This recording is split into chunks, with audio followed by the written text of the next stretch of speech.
Astengdar yani kesen ku amane çave wan afu guhe wan nabihizin seta Türkiye hata hazır kirne pişte lijne seta matematik kontrol jî bike ve Pirtûka matematik jî de hazır bibe bi Pirtûkên ku li gorî emr û taybetmendiyên xwendekaran hatine hazır kirin ve xwendekar bi rehatî êdî dersê xwe hîn bibe. Çocuklar, şimdi yeni kitaplarımız geldi.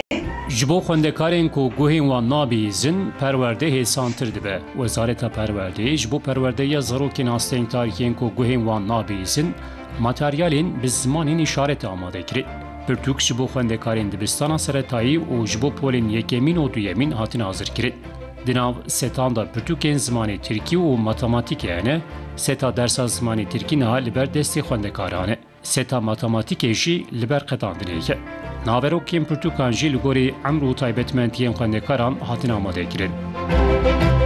Ji bo xwendekarên astengdar êdî perwerde hêsantir dibe. Wezareta Perwerdeyê ji bo xwendekarên seretayî yek û goyê wan nabîze di dersa matematikê de wê bi setên taybet ders bibînin.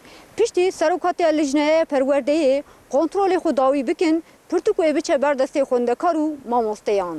Hem işitme engelliyle ilgili Naverokên Pirtûkan bi materyalên zimanê îşaretê û li gorî temen û taybetmendiyên wan bi hêsanî tên hazır kirin. Di Pirtûkan da ji bo xwendekaran naverokên taybet hene. Bi vîya wayî jî xwendekar dersan zûtir hîn dibin.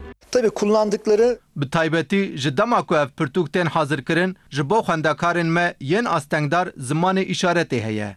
Ji bo van xwendekaran zimanê îşaretê gelek girîng e. Bi vî awayî perwerde û hînbûna wan siviktir dibe. Xwendekarên taybet jî nehatin ji bîr kirin û ji wan re materyalên taybetiyên perwerdeyê tên şandin. Di wextê ezmûnê de jî tevdîrên hêsan hatine girtin, sepana Wezaretêya Mobil a bi navê EKPSS me bi özelî ji branşên cuda pêktê û têda zêdetirê 5000 pirsene.